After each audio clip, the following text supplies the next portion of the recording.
Pak hem even zo. Oh ja hoor. Oh shit. Anyway, I think we are. So yeah, if you have any questions still, then feel free to ask them right now. If you had questions about a deck, deck list, um, perhaps any of his plays, then feel free to do that right now, and then we can quickly put it up with thingy.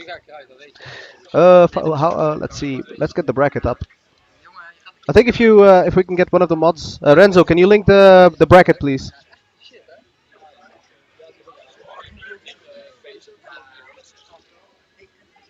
All right. So while Afir is still here, you're able to ask questions. I'll read them through, and we're gonna get the Afir here as soon as he's ready. Mont must be in love. Anyway, there's the bracket from Renzo, so you can see where we are in the tournament. Anyway, going back to Afir over here that just joined me in the meantime.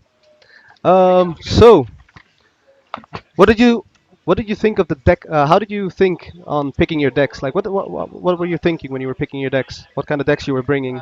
Because I saw like an aggro theme, and I Yeah, was a little surprised because it's pretty aggro slash mid range. My first thought was I'm gonna ban Shaman like 100% of the time. I yeah. didn't ban anything else than Shaman Is because it because of the Shaman, mid-range shamans or just the just aggro? Shaman in general is like too Yeah, good. it's pretty good right now. It can in a best of five it always gets one win like most of the times. Yes, yes. Um, and further on, I was really expecting a lot of Zoo, Okay. so that's why I chose Tempo Warrior because that's pretty good against Zoo. My own Zoo, like the mirror, if you play battle, in my opinion, you can probably win that. Mhm. Um, and my other deck was Malagos Rogue, Okay. which he banned. But like even the Malagos Rogue, I chose because like you run double shift, double fan of knives, like Yeah, yeah. every board clear for like all the aggro mid range Okay, so decks. it's pretty easy to keep up basically with that deck as well. Yeah, exactly. So I was kind of focusing on the mid range aggro meta right here, Yeah, yeah, and yeah. then Yeah. like everybody There's stay. always aggro decks always in Yeah, the exactly. tournaments. I mean, even I've heard like I think Helena Syndra Jesse, he also came with like three aggro decks. Didn't work out for him. He was out in the first round, I believe. Anyway, what did you think of like the players? Abzar, like how did the matches go? I mean, he started off with a really good win. Yeah, it was It a didn't really start. It was pressure all the time for him, and then suddenly there was a board for him, and he could follow up on that. yeah, exactly. But The after first game that, was kind of meh. at that point, did you think like maybe you made a miscalculation with your deck picks, or did you still think like probably I'll still get my wins through? First of all, I didn't expect to play against Patron, like Yeah, in the I entire mean it was tournament. pretty. Like I think it's the only player I saw with a patron deck as well. I think all the decks are all aggro warriors. oh, alright. Exactly the same one you're using, by the way. Yeah, I wrote down like all the cards he played, and game one it's like, oh, it's a Temple Warrior, so I can better pick this deck. And then he just threw out patrons against my Shaman. I was like, how am I gonna deal with that? Yeah, exactly. So Yeah, he made a mistake there as well, I think, because he gave you a pretty easy clear on the first patron he played, but he had like several ways of actually extending on that. And if he did, we could see on your cards, but if he extended on the first one, you couldn't clear that actually. no, the first one I didn't know. The second one I saw him hovering over Blood the Ichor, I think, Yeah, to play an extra patron. If he did that, I couldn't clear the yeah, patrons with the then. weapon, of course, the first two he attacks, and then. Yeah, exactly. But that's the thing. Like if he did that on the first one, I at least didn't see any way you could have cleared it. And he had like on the first one he could have played two of them. He could have played Iker and he also had Blood Rage in his hand Yeah, yeah, or whatever. So he could have like actually had 4 or 5 patrons on board. yeah. Like till the third game, like the inner rage didn't come out, the two patrons didn't come out, so. Turn up the mic caster. Okay. Uh, Sorry. I guess I'll be a well, little closer to be us a here. little closer. That But overall, it was a good series. He played really well. So didn't get to see any of his former matches. But from what I saw from his plays, I mean, he wasn't making misplays really. He was no, doing some really nice clears, actually some that we weren't even calling out on the stream, so that was pretty interesting. he Definitely played did a good. really good. He was really unfortunate with two of his decks, like with the way he was drawing. But then again, I mean, I don't think the last match was in his favor anyway. I mean, being No, a lock against the aggro shaman always is kind of like Okay, I have to watch my taps. I have to watch my flame imp. It Yeah, does play a role, especially because you were able to keep up with his trades, which was kind of weird, by the way. yeah. Like, Normally the zoo just overwhelms the aggro shaman and plays like a exactly. defender of augurs or But in the something, first, I and think 3, 4 turns, you were able to keep up trading and still keep board, which he yeah. couldn't keep. Well, it was kind of weird. Sometimes you're as the aggro shaman player, you tend to go face because you're at 3/1/1s. Like Yeah. who the fuck cares? I'll do 6 damage on face. But like if you trade against the zoo, he can't play defender of augurs, and the only way you get behind if you have board on against the zoo is like losing to defender of augurs, a sea giant early on, or something like that. So I need to make those trades, otherwise I wouldn't have won.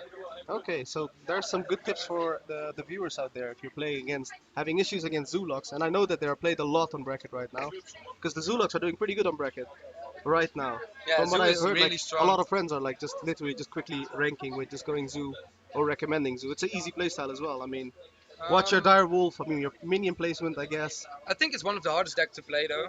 It's Well, like really it's easy to play the deck, but easy to then play there's but then a hard to skill master. cap that Yeah, exactly what exactly. you say. It's hard to master, but easy to play. Like Uh, you could just like I've seen players that just drop cards, don't know what they're doing, and they just reach up to rank 5 by just spamming. yeah, exactly. But after that, it's kind of hard. Exactly. Then it gets. Then you need to know what you're doing. But I think if you played that many matches, you'd have a little clue of what you're doing. But um, Yeah, I'm really glad I took the win here, and I'm pretty confident about my lineup still. I think it's like the four best classes at the moment. So so like you have like still like a good like a look forward on the remainder of the tournament. yeah, exactly. What do you what do you like think of your odds are of winning the Um, tournament or ending in the finals? I think it's really depending on who my next opponent is. Okay. Like You don't know it's what or the. Kabushi from AT Gaming or Okay. another guy I don't know. Hmm. Um, and Kabushi is playing Freeze Mage, I think. He has some weird cards in his aggro shaman deck, so I think he's a little bit favored against my lineup, Okay. but I will see. So basically, if you think if you get past that, then your lineup should work fine, and it Yeah, I should. think if I'm a bit lucky next round, I'll get to the finals, but I need to get a bit lucky. All right, and then finally, I'm going to leave you with the question I've asked all of my interviewers. What would you say to the viewers for a reason why they should also come to the fireside gatherings?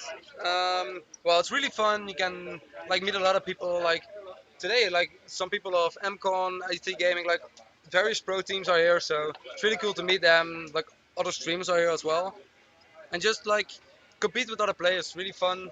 Get a beer. Maybe you can extend something on. A lot of players are asking, but what kind of players am I going to meet? Are they all going to be pro? Are they all going to be legend? I mean, maybe you can tell something about the skill cap. I mean, from what I've seen, there's a little bit of everything. Yeah, there's a little bit of everything. Skill cap is raised a Like bit, how I think. relevant you think it is to. But I think if you like just a decent player, if you get four decks you like to play, you can compete here easily. Like there are a lot of players like running tempo mage and shit and just having fun, and that's cool. Yeah, so you guys heard it. Like you don't have to hesitate because you're having or not feeling too confident about your Hearthstone skills. I mean, it's all in good fun, anyways. It's always going to be great fun, and still, it's an RNG game, so anything can happen as long as you're having fun. Anyway, with that, I'm gonna thank and leave A4Papier and carry on trying to Yeah, I'm see what the gonna next get matches ready are. for the next May. So thanks for taking out time for Yes. us, and see Oh. you maybe later. We'll see how you do in the tournament. We'll be Ja. watching. Je mag tegen Bushy opzien. Anyway, that was um, Dus we gaan even A4. papier Kabushi doen. We're going into the next match. This All time we're gonna finals. try to switch around and look from Afir Papir's point of view. So let me just quickly switch the names.